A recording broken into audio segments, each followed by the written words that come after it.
Hello everyone and welcome to round number 8 of Magic Spotlight Series Marvel Superheroes. I'm Andrea Gucci, joining me Martin Juza, and this is the last round, Martin. We are not going to show you the 7-0s, but instead we're going to show you the players they are in the winning end in the 5-2 bracket. Yeah, there's going to be plenty of time to show you the teams that are doing all the winning today because they're going to be in day 2. So, yeah, we have a pretty exciting feature match coming up, and it's your homies, and actually it's your homies on both sides of the battlefield. I'd say I'm definitely rooting for the people on the right with that blue heavy play t-shirt. We see Marco Del Pivo, Hörzi and Christian Calcano. They are my teammates from the team heavy play, and they're battling against 3 players from Rome. We see here Marco Camilluzzi alongside Giuseppe Reale e Paolo Magnani. That's a old school Italian team that I've been playing PTQs with and against for the longest of the time. And here we feature 2 Pro Tour Top 8 competitor, Marco Del Pivo, starting off very strongly with an Agent Maria Hill. I just want to say Marco Del Pivo, one of the nicest players on the 2-2. That guy is always positive. Super nice guy, really good results as well. He won one of the RCs couple. Yeah, RC Ghent ago, yeah. With Team Arenas. And he's playing black and white. He does not have a turn to play, or maybe he does, but it's just deciding to cycle that Burrow back up to guarantee that 3rd land drop. In the meanwhile, Camilluzzi is playing a blue-black strategies, which has been doing very well in the future match here. I think every time we featured blue and black, yeah, it was a good time. I'm personally a very, very big fan of blue-black because it's a deck where you don't actually need bombs to win. You just grind your opponents out with removal and card advantage. You're using cards like Bold Biochemist, you're using Futurist Forge, you have all the removal like Widow's Bite, Cruel Alliance, and Hour of Defeat. And then it doesn't really even matter what your win conditions are. You can use Utility Drone, the 3-mana 2/3 that gets bigger with the power-up ability to a 4/5, brings a token with it. Anything like that is a perfectly fine finisher. Of course, if you do have the rares, it's better, like the Wasp here. Certainly one of the better blue cards, but it's a deck that can just grind out anyone and you don't really need bombs to win. Decent curve by Marco, who plays the Hero in Training, the best blue common. Sorry, the best white common, but speaking of best blue common, we see the Shield deployment drone, yep, which is going to be stalling that Agent Maria here. Yeah, exactly. It's that's an amazing play for Camilluzzi here. Basically blanks both of Marco Del Pivo's cards, and he does have Cruel Alliance, and this is where Agent Maria Hill is really strong. She's going to be able to tap for teamwork. He's going to gain some extra life, and he's also going to get to draw a card. No, he doesn't, because the Wasp turned off the abilities of her. Oh, it was used on the Agent. Okay, that makes more sense. Yeah. So the hero gets in there for 2 at least, and Marco was still able to gain 3 life with the Cruel Alliance. Yeah, but it's not really your, with your premium removals, but you don't want to kill a 2/2 flyer, I feel like. So maybe, Marco made that play because he wanted to draw a card and put a counter on the Agent Maria Hill. You know what's interesting? If you're Marco Camilluzzi, are you thinking, why did you kill the 2/2 and not the 2/1 that's blanking your creature? Isn't that, what's going on? Do you maybe have something that deals with 1 toughness creatures? And we can see Modok in Marco Del Pivo's here, which is the reason why he did prefer to get rid of the 2/2 there. Yeah, Mordok is the -1/-1 to all the opponent creature. That card that's one of the best cards in the entire format. But what about that blue-black card that we see, that rare? It's a 4-mana 3/5, and it says that at the beginning of, I don't know if it's upkeep or your pre-combat main phase. Pre-combat main phase. You get to choose a creature that's either on the battlefield or in the graveyard, and the Taskmaster becomes a copy of it until your next turn. And I find this card very strong. I've had really good experience with it, especially if you're blue-black. The games go long. You always have removal for, some of the really, really powerful creatures in the format. They end up in the graveyard, and you can use the Taskmaster later to turn into, something like a whatever you have. Yeah, let's see now. Modok, Super Skrull, something like that. Yeah, he's thinking about it, because what he can do is turn it into a 2/1 flyer and attack for 4. Imagine he does that when Marco Del Pivo has access to the fifth mana next turn, he would be able to slam the Modok and kill both. Yeah, Pivo unfortunately lost. We can't say Marco in this game. They're both. That's true. Marco. Yeah, let's say Del Pivo and Camilluzzi. And by the way, Del Pivo, he's one of the most famous Italians in the Czech Republic, and that is because Pivo is here in Czech. Yeah, indeed. Anytime we go to Czech Republic, there's always the joke that's like Pivo's written anywhere. There's just a rule question about the Taskmaster over here, and yeah, I think that's a question of... Oh, it's legendary. Oh, what happens if you copy a legendary card? I think it doesn't die. I think it just changes the name, right? It doesn't change the type. Good question. That, good thing the judge is close by. We can ask them. This is exactly where I would raise my hand and say, hey, can you please just double check this for me? I wouldn't really want a legend rule my own creature, so let me double check. It's written at the end. It's a legendary human mercenary villain, and his name is Taskmaster. I feel like they made this card to avoid. Probably, yeah. There's so many legendaries in the set that it would really make sense. Just in Magic now, there's so many legendaries that you just want to make sure that you can copy your legendary card. So I believe the judge just told them, like, I don't know, read the card. Whatever. Yeah, I mean, it says that. Except his name is Taskmaster. Yeah, exactly. Mimic. So if it has a different name, I think it's okay. But it's still better to double check with the judges. The judges are there to help you. The opponent's certainly not going to feel like you're, doing something that's wasting time or whatever. Yeah. Plus, the judges will typically give you a time extension anyway for these types of questions. Looks like he copied the officer, so the Taskmaster can now tap something. Okay. Captain America's Shield. That's a really good card as well. Captain America Shield making the Wasp into a 2/9. Where do you think he should go? Yeah, depends on your hand. I didn't quite catch what Camilluzzi has, but I think he will want to keep attacking with the flyer here. This way he also gets a 2/9 defender or 2/9 creature that's going to hold the fort. So yeah, attack, tap your hero, doesn't really matter. You're going to take 2 in the air. And by playing this way, he played around the Mordok as well. Yeah, I'm sure Del Pivo's not super happy about that, but he doesn't even have a 4th land yet. So, Cloak and Dagger though, that's a good creature. Yeah. So what does that Cloak and Dagger do? It's a 3-mana 2/2 with Lifelink and Death Touch, and when it enters the battlefield, you get to choose a creature, and after that, you take a look into your opponent's hand, and you choose whether you exile the creature you targeted, or whether you take a card from their hand if they have something better. And Camilluzzi has to tap now, because if he lets the ability resolve, then I believe you don't have a window to tap anymore. This is correct, because during the resolution of the ability, you wouldn't be able to do that. That's a hand. Wow, Trickster's Stratagem. That's probably the best blue common, and you could say, why is that? You're just kind of bouncing the creature for 2 turns. But in this format, the way it plays out, putting the creature second from the top is basically as good as a removal spell. Plus the fact that you can target your own creature with Connive, make it bigger. That sometimes lets you attack for some damage, because you're going to make your creature bigger than the defender that they have, or you're going to be able to target a creature of your own, something like a Colleen Wing, where you can get value from the fact that you're targeting your own creature with it. What do you think about Camilluzzi's play of playing the Captain America Shield instead of playing that 5-mana 4/4 that can increase next turn with that Trickster Stratagem? I'm thinking about last turn. Yeah, that's a good question. Not exactly sure if maybe the players. I assume they're friends. Maybe they know exactly. Maybe they know what's in each other's deck. Maybe you want to hold your 4/4 a little bit longer because you expect. Not really sure exactly what's going on, but either way, with the shield, this is something that's going to give Camilluzzi's a really big advantage. Because that's going to be a really annoying card to play against. Yeah, I was thinking about maybe Camilluzzi has a 3rd color, so you want to keep the option of just being able to, maybe if you draw like a red card or a green card, something like that. Yeah. Okay, so here we're actually discarding that creature, which is one more creature in the graveyard for Claw in the late game. Very interesting that he chose to put a counter on the token instead of the flyer, maybe assuming that Marco has a removal spell, and he does. He does have an Hour of Defeat, which will be able to destroy the Wasp whenever he wants. 2 damage, once again, from that Wasp, which brings a Pivo down to 15. And line number 4, okay. Finally. He's going to be very happy about that. Yeah. Yeah, his hand is pretty stacked. He has an Hour of Defeat. That's the 4-mana instant speed removal. Kills anything, and you get to surveil 1.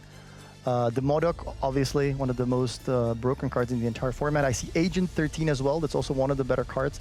Although attacking against a 2/9 creature, I don't think we're gonna be getting tokens anytime soon. The clue tokens from that.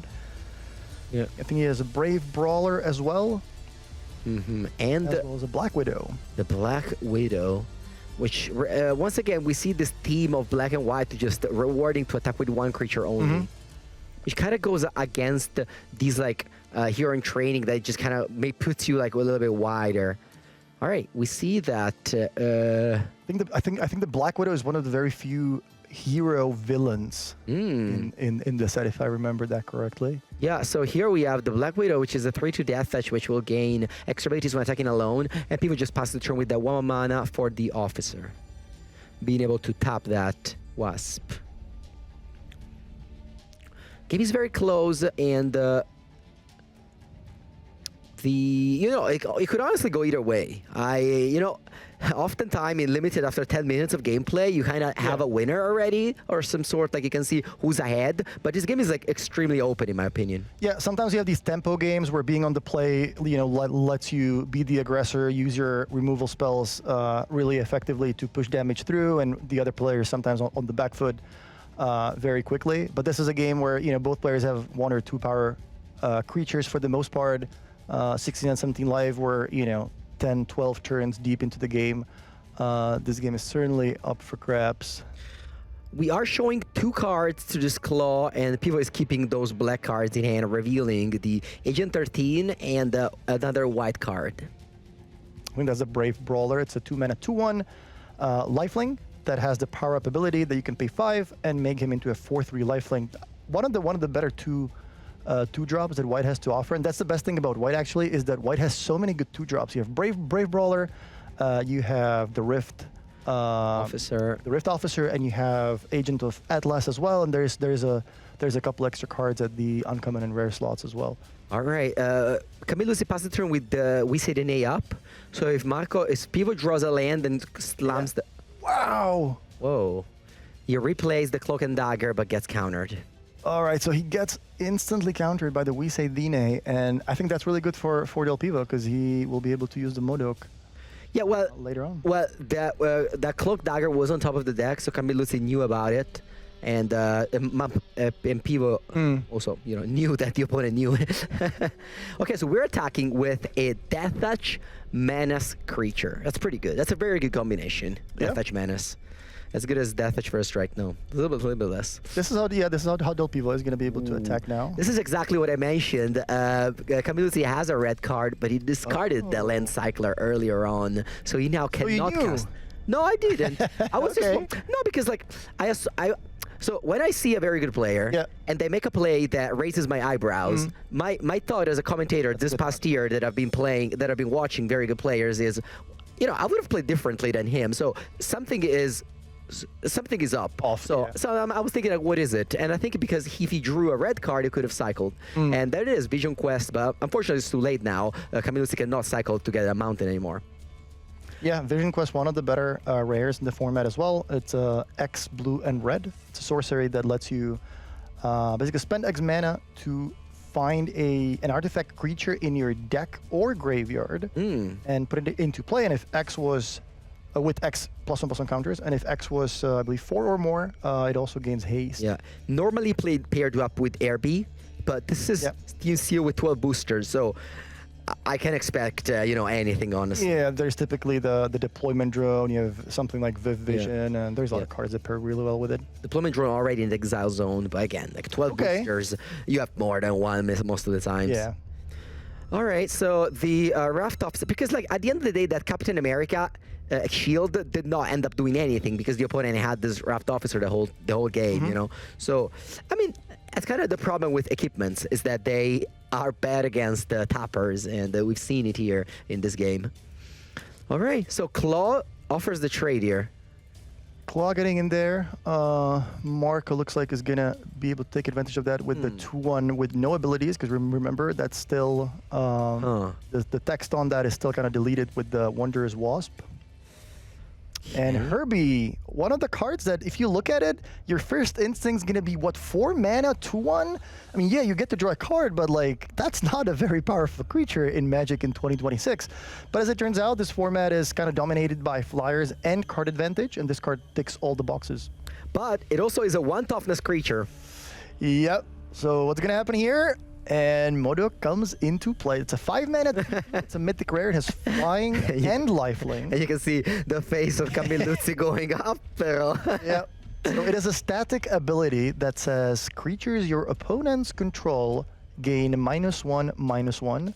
And there's a second ability that says during your turn you can pay 3 life to connive on the Modok. So it's kind of like you're building your own Baneslayer Angel. You know, this really big creature with lifelink and flying that's typically really hard to beat in a game of limited. And now that 2/2 can attack into the soldier because of course it has a -1/-1 counter. Pivo chooses not to connive. What do you think about this play? Yeah, maybe both the cards in his hand are, you know, really powerful cards that he wants to use. Maybe he's got his next couple of turns planned out in a way where he wants to use them both. Yeah, not super clear to me whether he wants to do that right away or not. But Camilluzzi is going to be able to make his own Modok with the Taskmaster, and Yes, yeah, now we might see Camilluzzi try to dig deeper into his deck for a removal spell like Hour of Defeat, something like a Frozen in Ice. Wait, did he draw Frozen in Ice? That's the No, he drew land. That's the last card in his hand. It's Frozen in Ice, I think. Yeah, so what I was wondering on the Pivo side is that if he used the Hour of Defeat on the Taskmaster first, so that then he would deploy the Modok, so that Camilluzzi never had a window to connive. But at the same time, 3 life to connive is a lot. So maybe Del Pivo decides, you know, if you want to lose 3 life to connive once, I'm okay with that. So again, this is a limited match, very difficult because I mean it's just so many options. But wow, Frozen in Ice now takes away the ability of the Modok. So no more -1/-1 to the opponent, no more conniving. And now the Giant Wasp can finally attack and tap down a creature. Wait, so what did the Taskmaster actually copy? Do we know? I think he copied the Modok.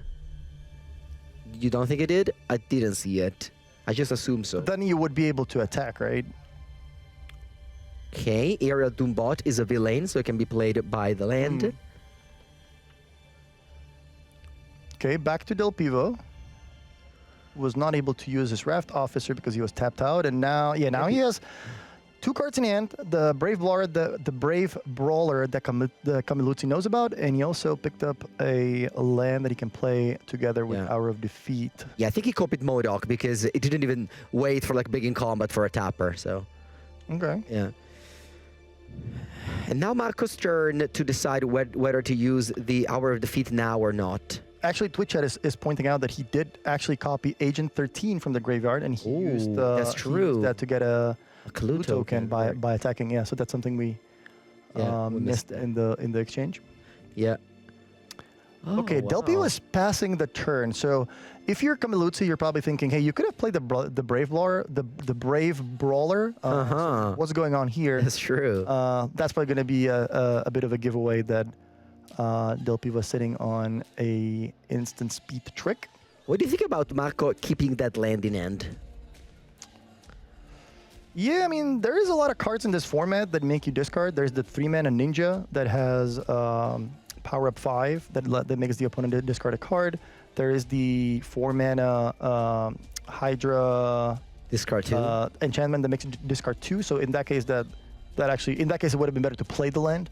But yeah, mostly the Ninja, I think. Maybe Marco Del Pivo also knows some cards from Camilluzzi's deck, and maybe he knows that there is a Ninja, so he tries to protect the Brawler. A foil Hour of Defeat takes care of the Taskmaster, which has done a lot in this game so far. And now we are binning a spell. That's a Swordmaster. Pretty good card in black and white. You really want to have some equipment going with it, but that's in a 12-pack sealed, you're typically going to be able to find some copies of Shield Spike It that go really well with it. The Wasp gets tapped down by the Officer, and now Camilluzzi is actually pretty. I mean, is suffering this race here. That Black Widow has been attacking for 3 for a while. Wow, I see a second Taskmaster in Camiluzzi's. Oh, His hand is pretty stacked. wow. He doesn't have red mana for the Vision Quest though, so that's what he's really missing. Second Taskmaster, that's crazy because that was like a very poor draw because it's a legendary card. Yep. But the people playing the Hour of Defeat played, Yep. make him just drew. It's crazy. You drew a second legend and, Okay, remember MODOK is tapped down without abilities. There is actually so Frozen in Ice and static abilities. That's something I would have a question for the judge as well, because I know if you have Frozen in Ice on the Undercover Scroll, I think even though it doesn't have abilities anymore, it's still a 3/3 if you have 2 creatures in your graveyard, if I remember the interactions correctly. So the way the layers work, I think it's usually better to just double check with the judge. But in this case, I would expect that the second ability is definitely turned off. Yeah. But hey, it's still better to double check, So the Black Widow gets in there. Camiluzzi takes another 3, goes to 5. And Del Pivo actually picked up sort of a removal spell. So the 4-drop, it's a 4-mana 1/4 that has flash. And when it comes down, you get to tap a creature your opponent controls, and that creature does not untap. It still keeps the abilities, but you sort of get that creature out of at least combat for the foreseeable future. And Del Pivo is going to cast the Brawler, instantly going to use the power-up abilities. So it's going to be a 4/3 lifelink. Yeah, it's pretty crazy how a 2-drop can just become a 4/3 lifelink. Very, very strong card, the Brawler, alongside the Rapt Officer. Those 2-drops are kind of, not dominating, but like having a great impact even late in the game, and that's really when a 2-drop excels. That Wasp, the Officer, and so on. Those are the 2-drops that you want to put in your limited deck. So Camiluzzi picked up another island. That's not really gonna help him cast the Vision Quest. He does have the Vilenia's Hideout activation available. Although, does he? Yeah, I'm sure he has a villain. The Erla Doombot is a villain, and I think the Taskmaster is as well. So he does have 2 targets available. Looks like he's attacking. Del Pivo has not used the Tapper yet. All right, looks like our judges confirmed that the Frozen in Ice does remove the static ability of MODOK. I want to know why the scroll is a 3/3 though. Like why does that work through the Frozen in Ice, and how does that work? But that's the thing with Blood Moon and there was a Saga and all that. But anyway, back to the game. Deployment Drone is the only play available to Camiluzzi if he doesn't activate the land here. Looks like the Taskmaster copied a Raft. Yeah. Man, it must feel so bad when you use a premier removal spell on a legendary creature, and then your opponent just plays it again. It's really, really weird. Looks like we are using the Vilenia's Hideout to connive onto the Aerial Doombot. Discarding a land and then playing the Shield Deployment Drone. And then Pivo decides to tap down the Taskmaster, which wasn't really doing anything because Camiluzzi didn't have a land to tap anything. Ooh, Spider Woman. That can take down of the Raft Officer or whatever, the Taskmaster. I think Del Pivo also drew another hero in training. Yeah, that's another great pickup. Is this going to be a lethal attack? Yeah, we're going to tap the creature, the Doombot, with the shield, and now you're going to have 3 defenders. How many attackers does Del Pivo have?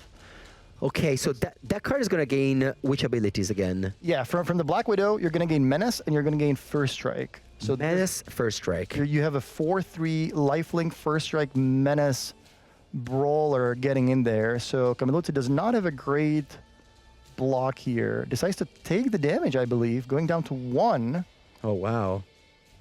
Yeah, so apparently the scroll does work the way you said, but the MODOK, I've been talking to judges. And Yeah. Oh! Wow, there's the red source. All right, so now we're going to find out what does Camiluzzi have, and there could also be a MODOK in his deck. Yeah, Marco asked the judge how much time we have left because Okay. as he realizes, this game has been going on for a very long time. But this is a type of game that's been going on for a while, but, you know, the both players playing, I want to say, at a good pace. It was just a very difficult and long game of Magic. Exactly. Complicated game, tappers on both sides. You know, lots of things happening every turn, lots of possibilities. But that's Magic in 2026. Every card has 3 abilities, you know, 5 lines of text. The game's just complicated. It's really not easy to make the right decisions every turn. And especially, it's been a long day too. This is round 8, and what time is it? It's 8:20 p.m. Is it? Yeah.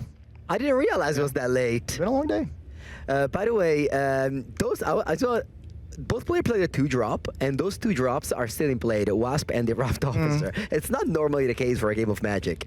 This is something that I talked to you about, like, what happens if just the players turn on the stream, you know, they go on twitch.tv/Ultimate Guard Live, and they see a board state of 20 permanents. It's like, oh, what's going on here? So, Martin, what's going on here? So the first thing that you look is the life totals. Yeah.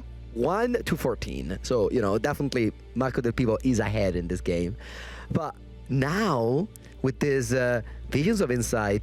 Yeah, with the Vision Quest, we're going to find out, does Camiluzzi have something busted in his deck, like a Smashing his graveyard. But given that he's only X equals 4, and he's going to do it on his graveyard, not his library, and only gets the Herbie, I think that is good news for Del Pivo. And he basically was thinking, like, how much mana do I have to keep up? Because I need to top deck something. Let's see what he top decks. I think it's a Trickster Stratagem. Okay, wow, that was a mana card. You were very quick. And I didn't quite catch what the Taskmaster copied this turn, but either way, Del Pivo is going to be able to tap it. I think you'd always tap the Raft. So Pivo just taps it again. And the Doombot is the one that has been tapped by the Spider Woman, so that one's not untapping anytime soon. And now I guess it's time for the double chump block, which means you put 2 cards in front of a creature. And okay, looks like we're moving the shield on the Wasp. And by moving it onto it, I mean literally onto it. How many blockers does Camiluzzi have? 1, 2, 5. 3, 4. Oh yeah, the shield is lying on the Wasp. So that's 5 creatures. 5 creatures. So basically, Del Pivo needs to have a removal spell. I think he just picked up a copy of Cruel Alliance. No big deal. So he's going to be able to deal deal with one of the blockers and attack for. Yeah, and the game should be over now, assuming that Pivo realizes that and doesn't focus on the Black Widow ability. Yeah, maybe the life total, you know, might be different, not updated or something. But I'm sure if Camiluzzi is at 1, Del Pivo is going to be able to figure that out. Yeah. So Camiluzzi has 4 blockers. Pivo has. Sure, can tap down a thing. It doesn't matter. And then we attack for 4. Bam. There it is. Yeah. Keep in mind. What a good game of Magic this was. And Marco Del Pivo from Italy. I mean, this is an Italian mirror match from Heavy Play. Worldly Council wins around game 1. This was a fantastic game. Keep in mind that we are playing to make day 2. Both teams are at 5 and 2. So this is a match that directly influences whether the team is going to advance to day 2 or not. Now we're going to jump right into game number 2 of this match. No, we're actually going to watch another match. Okay. Another game between some other players. Let's see who the production has decided. Oh, we're seeing Christian Calcano from New York versus Paolo Magnani from Rome. Again, on the left side, we have a team of 3 people from Rome. Some of the old school PTQ grinder. I love to see them back here, of course. It wouldn't be for a team event. They wouldn't return for another format, so I love to see them battling out. And Calc has a very strong start here with a 1-drop into a 2-drop, but he lost game 1. So he has some winning to do if he wants to keep the team up, keep the team record up. Turn 1 Aerial Doombot followed by Futurist Forge. That's the kind of start I like to have as well. Cheap cards. The Doombot turns into a 4/4 flyer later in the game. The Forge keeps the card flowing. Wow, and that's another really nice tempo play. Justice bounces the Raft Officer back to Paulo's hand. So really solid start for Calcano here. Yeah, and the Justice is one of the best card in the format. Of course, it's a 3-mana 2/2 flyer, Mono War. Speaking of 3 mana 2/2 card advantage. We have a hero in training here, which is not able to block anything though because Calc is flying. Wow, his hand is a. Does he have Iron Man? It's a trickster stratagem. So if he wants to, he can follow this up with a 4-mana way to return something to hand. But obviously, with Hero in Training being the card that Paulo just played, that gives you value, that's not really a card you want to send back on the top of their deck. So Calcano is just going to hold on to it and then keep attacking with his flyers. Looks like we got a very important news here. The table B, Giuseppe Reale defeated Li Shitian, meaning that if the blue team, the international team, wants to advance to day 2, both Calc and Pivo have to win their match. And looks like Paolo here manages with a very nice turn 4 with the Raft Officer and the White Saga that scries 2 and will be able to put a 3-drop or less into play, the Origin of the Avengers. And now Calc takes the time to draw a couple of cards with the Forge, maybe missing a 5th land drop. But this is an open game, and again, Calc needs to win both game 2 and 3, and Pivo needs to win his second game in order for the team to advance, and that's kind of what it happens in these team events. You have to rely on your teammates as well, or you have to lift them up. This is. Yeah, so far, amazing game for Calcano, who was able to use every mana at every single turn of the game. That's also something that is incredibly important in a game of Limited, or just in general in Magic. Whoever uses more mana, typically gets ahead on board. The Raft Officer definitely does not die. We're going to decide to put it either second to the top or at the bottom. And the players are thinking about it. Again, I mean, you said that Calc used 8 mana very well, but so did Paolo, playing one of the best rare in the Origin of the Avengers. And putting the Raft Officer in the graveyard there, that's kind of how the stratagem feels. It kind of feels like a removal spell. So that's what happened. And Paolo put it at the bottom. And Calc is going to discard an island here, so kind of fixes his draws a little bit as well. Yeah, it never feels good to discard a land off of your Kunai. You kind of feels like you're spewing. And another attack for 3. So Paul is down to 12 already. And next turn, Calcano, all he has to do is play a land, activate the power-up ability of the Aerial Doombot, and that would give him a 2-turn clock with 6 power of flyers in the air. Draw a card here, Paulo decided not to put anything into play. Yeah, typically that's what you want to do. You want to get value with the card. You want to get another card off of it. But in this spot, being so far behind in the race, I wouldn't have minded to put a creature on the battlefield and have one less card to work with if my hand had a hero. I'm so surprised the Raft Officer was left to the bottom of the deck. It's such a strong card. It is a strong card, yeah. All right, and Calc takes his draw. This is turn number 6. He can already level up the Doombot. That way you can attack through the Wakandan Drone Flock. But it doesn't seem like that's what Calc wants to do. Ooh, it's going to Frozen Ice the Wakandan Doombot Wakandan Drone Flock. And we keep on attacking with our 2 creatures here. Well, yeah, really strong draw from Calcano so far. Wow, there's a Helicarrier Strike that's going to be able to deal with the Doombot before it can turn into an Air Elemental. So really good play here by Paulo, who gets rid of the Doombot, and that's kind of maybe the tempo play that he needed to get back into the game. Ooh. There's an Iron Lad. Iron Lad is a card that I've seen Calc doing very well with. It's a good card. Yeah. Especially in blue-red, which is where you're typically going to have the most artifacts. So the Saga goes off. Nothing too crazy. The Wakandan Drone Flock getting encountered does not really matter when it's frozen in ice, and the hero becomes a 3/3. It's 6 mana for Paulo. What's this? Is this Aurelia? I think that's Aurelia. I think that's the 3/4 from Return to Ravnica. I think it's a 6 mana 3/4 flying. When it attacks, you get a second combat, I think. We need to ask the spotter to put that on and give it a read, because this is one of the bonus cheat card, and this is the limited that we leave nowadays. So I think it's Aurelia, the War Leader. 2 white, red, 3/4 flying. Whenever Aurelia attacks, you get a second combat this turn, if I remember that correctly.